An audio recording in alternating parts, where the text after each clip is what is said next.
Peacebuilding can be possible, even in the most difficult circumstances. Mahmoudiya, a thriving city in Iraq, had been called the gateway to Baghdad.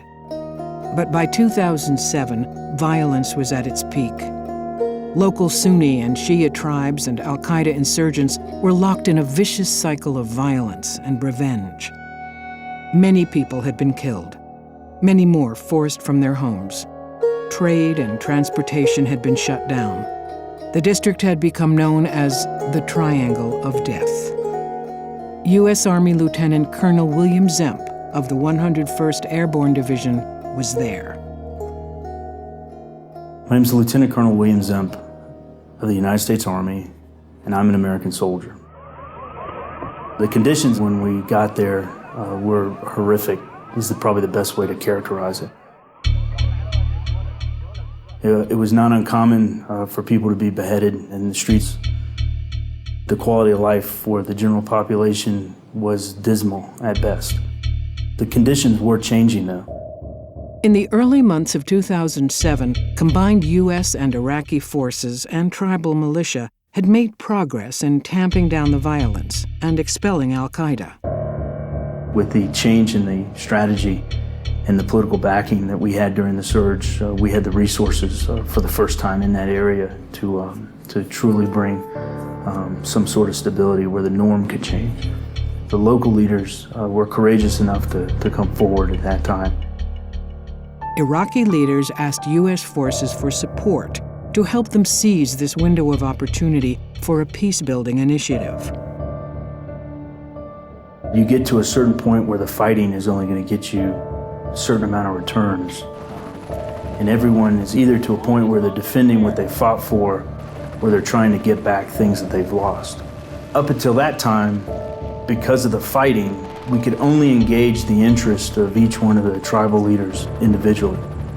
What was missing was the ingredients of a formalized process to bring the players together.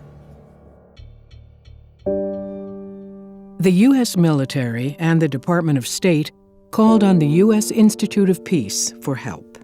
With support from U.S. and Iraqi troops and working with Iraqi partners, USIP spent 4 months carefully studying the situation, building relationships, and rebuilding trust between tribal leaders. The process culminated in a 3-day reconciliation conference, which was led by the network of Iraqi facilitators, supported and trained by USIP. 31 sheikhs from all the tribes got together at the Al Rashid Hotel there in Baghdad and worked through the framework for how the conditions would be for communication forward. It was the first time we could have that dialogue away from the stress of the violence that was happening on a daily basis. That ended with the signing of the formal declaration. For the first time, we were able to define what peace could look like. The Reconciliation Conference was the result of the hard work of a lot of players. The unit before us was the 2nd Brigade of the 10th Mountain Division, and what those soldiers did was remarkable. The Iraqi military was involved. The Iraqi population, the sheikhs themselves were involved. We were also fortunate enough to have the Department of State and the U.S. Institute of Peace. There's considerable value in civilian and military organizations working together in situations like these. There's extreme value in those relationships, but I would go even as far to say that they're necessary to any success that can happen in any of these conflict areas. During its first 6 months in the Mahmoudiya district, Lieutenant Colonel Zemp's battalion and the Iraqi security forces were engaged almost daily by enemy attacks. In the months after USIP began the reconciliation process, the number of attacks was significantly reduced.